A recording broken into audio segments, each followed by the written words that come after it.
दोस्तों I hope आप सभी लोग अच्छे होंगे। आज हम देखेंगे संतुलित विकास का क्या अर्थ है। अल्पविकसित देश में संतुलित विकास के मार्ग में आने वाली बाधाओं को बताइए। या हम देखेंगे विकास का संतुलित समृद्धि उपागम क्या है, इसकी क्या विशेषता। संतुलित समृद्धि सिद्धांत के समर्थक अर्थशास्त्रियों में रोजेस्टीन, रोडान, रेगनर, नक्स तथा अर्वर, एडम स्मिथ, लुइस आदि प्रमुख हैं, परंतु इस सिद्धांत के प्रमुख प्रतिपादकों में नक्स का नाम सबसे ऊपर है। अल्पविकसित देशों का आर्थिक विकास कैसे किया जाए, इसके लिए संतुलित समृद्धि का सिद्धांत दिया गया। सिद्धांत क्या है हम देखेंगे यहाँ पर।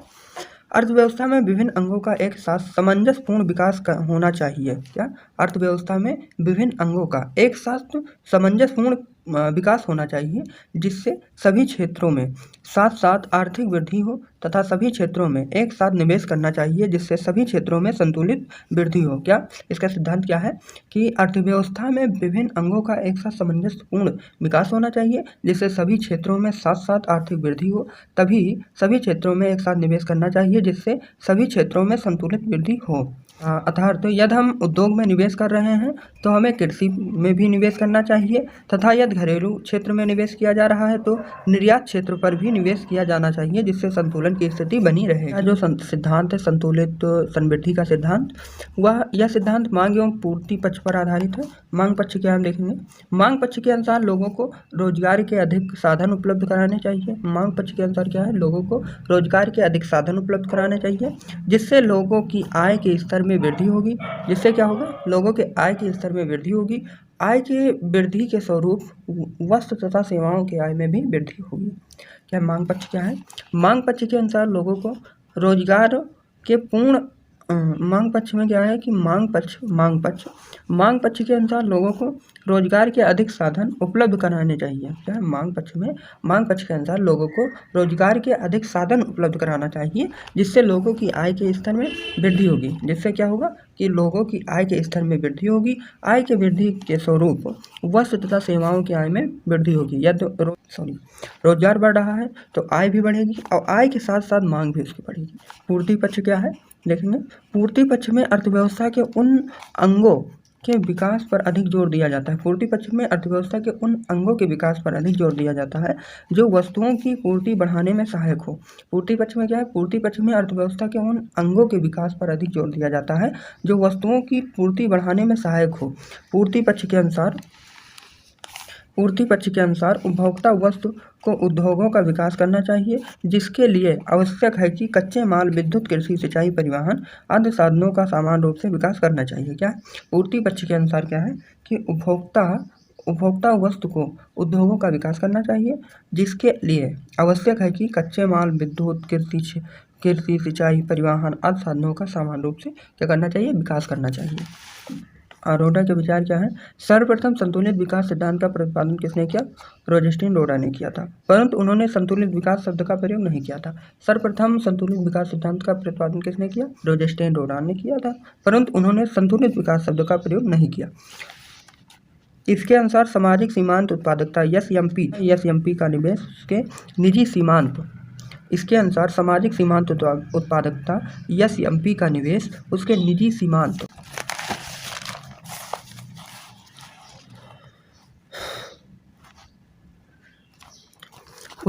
सीमांत उत्पादकता में पीएमपी से अलग होता है। सीमांत उत्पादकता का निवेश उसके निजी सीमांत उत्पादकता में से अलग होता है। क्या जब एसएमपी सामाजिक सीमांत उत्पादकता में निवेश किया जाता है तो अर्थव्यवस्था की वृद्धि दर अधिक होती है, अतः अर्थव्यवस्था की वृद्धि के लिए एसएमपी पर अधिक निवेश करना चाहिए। क्या होता है, जब एसएमपी यानी सामाजिक सीमांत उत्पादकता में निवेश किया जाता है तो अर्थव्यवस्था की वृद्धि दर अधिक होती है, अतः अर्थव्यवस्था की वृद्धि के लिए एसएमपी पर अधिक निवेश करना चाहिए। नक्श का विचार देखेंगे। इनके अनुसार विभिन्न उद्योगों में पूंजी निवेश की लहर को संतुलित विकास कहते हैं। नक्श महोदय के अनुसार विभिन्न उद्योगों में पूंजी निवेश की लहर को संतुलित विकास कहते हैं। लोगों में आय कम होती है। क्या होता है, लोगों में आय कम होती है, जिससे वह वस्तुओं तथा सेवाओं का उपभोग कम करते हैं। इन देशों में पूंजी निर्माण का अभाव पाया जाता है, जिससे निवेश कम होता है और इस कारण आय स्तर निम्न होता है। आय घट जाता है। जब आय किसी की यहाँ घट रही है तो बचत भी घटेगी। बचत के साथ साथ पूंजी का अभाव होता है। पूंजी के अभाव से निवेश आय का अभाव होता है और इससे बाजार पर प्रभाव पड़ता है। बाजार का आकार सीमित हो जाता है। समस्या का हल कैसे करेंगे?